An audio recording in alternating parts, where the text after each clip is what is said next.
After all of this time, St. Paul tells the Corinthians, after all of this time, I still have to treat you like babies. Paul had a relationship with this church for quite some time, and he's been away now for a while, and he writes a letter back to them addressing some of the problems in the congregation. I still have to treat you like babies because you still don't understand. You still don't understand the very first thing about being human. You still don't understand the very first thing about being Christian. You heard in the text, he wrote about the jealousy and the quarreling. He wrote about the twisted and abusive relationships. He wrote about their refusal to find decent ways to get along with each other. And in other places in the letter, he wrote about their inability to embrace and be enriched by the variety of experience and background that were a part of their community. He wrote about an arrogance that made full-fledged community impossible. And he said that human beings know better. And Christians know even better than that. It comes right from the very, very beginning, from the creation story way back in the very beginning of our Bible in the book of Genesis. In that early creation story, chapter 1, you remember God said, let us, and that word us is significant, let us make human beings in our image. When Christian people hear that us, we hear something that maybe some other people don't hear. For us, it's a hint, an echo of something that is very important to us. It's a hint, an echo of this doctrine of the Holy Trinity, this odd belief that is fundamental to our faith, the belief that says we believe in one God who is known and experienced and who lives in three persons. One God, three persons. So it would tell us that God is in essence communal, that God is in essence relational. And so if God has created us in God's image, you and I are communal people, relational people too. And we see that almost immediately as the creation story unfolds. It seems that God made a mistake by making just this one solitary man. And when God understands that this is not good, God says, it is not good that this man should be alone. And so I will make for the man a helper, partner, someone with whom he may share life, someone with whom he may have a deep and intimate friendship, a kind of friendship where the two become one, the kind of friendship where they will learn how to think and act in ways that fit together very, very well. And so you know how the story unfolded, and you know that it was not only Adam and Eve, but it was really a three-partnered relationship. There was Adam and Eve and God who lived together in a warm and gracious relationship. You know the story in Genesis chapter 3. Night after night, as the day's work was done, God would come down and find Adam and Eve, and they'd sit together on the back porch, and they'd talk about how the day's work had gone. Night after night after night until that fateful night, you remember it in Genesis chapter 3, when God came down to join them in conversation, and God couldn't find them because Adam and Eve had run off someplace and they had hidden themselves. They had hidden themselves because they were ashamed. They had hidden themselves because they knew they had broken God's command. That night, something important died. Something important between people and God, and something important between person and person. Indeed, as the serpent had promised Adam and Eve, they did become wise in a certain kind of way by eating the tree of the knowledge of good and evil, the tree that God had said, do not touch this tree, do not eat this tree. By eating it, they did know things that they didn't know before, but it came at a horrible price. A horrible price to themselves, a horrible price to God, a horrible price to the human race. Sometimes you don't know it until you lose it. Relationships matter. Relationships matter. And if St. Paul knows what he's talking about, this ability to get along with each other decently is one of the very first steps a baby Christian takes. One of the very first steps that a baby Christian takes. So when we're 6 months old and we're tripping over relationships and falling down, that's kind of to be expected. When you're 6 months old, you have trouble walking and you have trouble getting things right that way. But when you are 6 years old or 36 or 66, comes a time when we ought to be able to get the relationships right. Because relationships matter. Living relationships rightly matters. It's an essential piece of what it means to be human. It's an essential piece of what it means to be Christian. Relationships matter. And relationships are lived out of one's heart. Now, we know this. Take, for example, anger, because anger was one of the things in that long list of things that Jesus brought up for us. Anger is a perfectly normal human emotion. Anger happens for 100 reasons. What happens next is what is important. What do you do with your anger?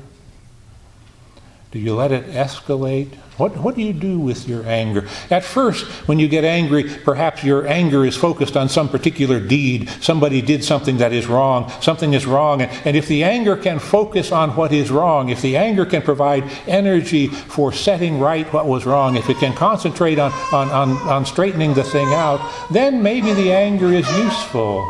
Maybe the anger is good. We know what happens sometimes, don't we?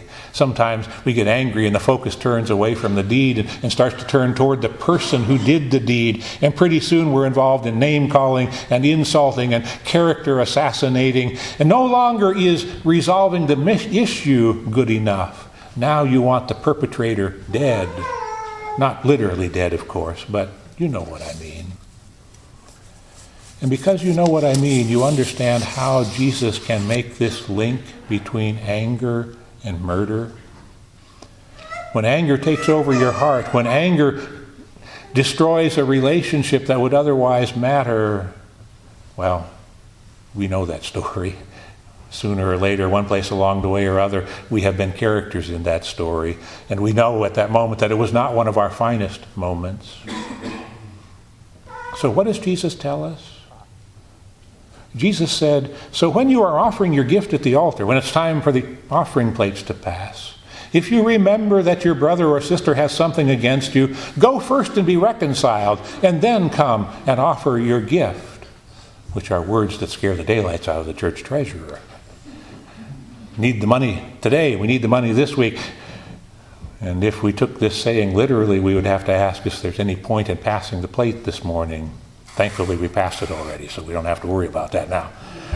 But if we took seriously this week the responsibility for relationship, if we spent the week making peace, if we spent the week seeking reconciliation, if we spent the week setting things straight to the extent that that is possible and doable, who knows what kind of outpouring of grace might be unleashed next week.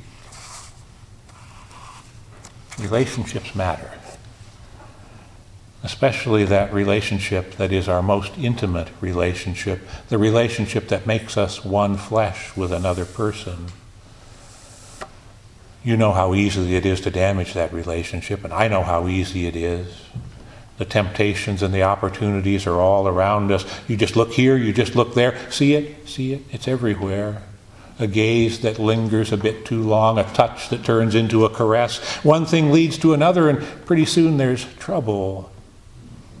But if these relationships matter as much as Jesus says they matter, if they matter as much as Jesus says they matter, it's better to pull out your eye.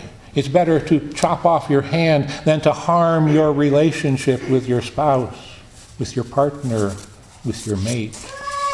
That sounds a little drastic, doesn't it? Maybe Jesus is speaking here in some kind of hyperbole. Maybe Jesus is speaking here in some kind of an exaggeration. But didn't we all learn in the first grade our responsibility to keep our hands to ourselves? And those of us who do visiting in hospitals and nursing homes, we learn the art of turning your eyes away at just the right time to give somebody a moment of privacy. Things happen in those settings that people don't anticipate, and suddenly there's a moment where it could be embarrassing, where it could be awkward, and you learn to turn your eyes away, to give the person the privacy when you turn your head away. Protecting their privacy was a way of showing respect. It's a way of showing honor. It's a way of showing faithfulness. It's a way of showing trust. And respect and honor matter. And faithfulness and trust matter. And marriage is to be honored by all. Our wedding liturgy, our marriage liturgy instructs us that. And so that is why in the marriage service, not only do the bride and the groom make promises to each other, but you and I, everyone who comes to the wedding, also make promises. We all make promises to the bride and to the groom. We make a promise to them to honor and respect and support their marriage. We promise them that we will keep our hands and our eyes and our hearts where they belong. Because relationships matter. They matter a lot. And because we are verbal people, words matter. The words we speak when we make promises, the words we speak when we shake hands, the words we speak when we invite a response. You know people, and so do I, who when they look you in the eye and when they shake your hand, you know exactly what they mean, and you know they mean exactly what they say. You know those kinds of people. They look you in the eye and they shake your hand, and they don't need lawyers to draw up these big, long contracts. They don't need to sign the thing in a dozen places. They don't need a tribe of witnesses. They looked you in the eye and they shook your hand. You know what they mean. We also know people whose word is about as good as wet toilet paper. And if we have half the sense God gave a goose, we keep our distance from them. They are not fit for a relationship. They're not fit because you can't trust them. Because relationships matter, Jesus says to us, say yes and mean it. Say no and mean it. Live your life in such a way so that that's all that's necessary. Live your life in such a way so that nothing more is required, just your yes and your no. Because relationships matter, and fundamental to every relationship is trustworthiness. It's trustworthiness that makes reconciliation possible. It's trustworthiness that makes faithfulness possible. Faithfulness in a marriage, faithfulness in a friendship, faithfulness in a community. It's trustworthiness that makes your heart and your word as good as gold. Last Sunday, Jesus told us, you are the salt of the earth. He said to us last Sunday, you are the light of the world. Today, Jesus says to us, be the salt that flavors relationships well. Be the light that makes them bright. Because, Jesus said, relationships matter. Relationships matter.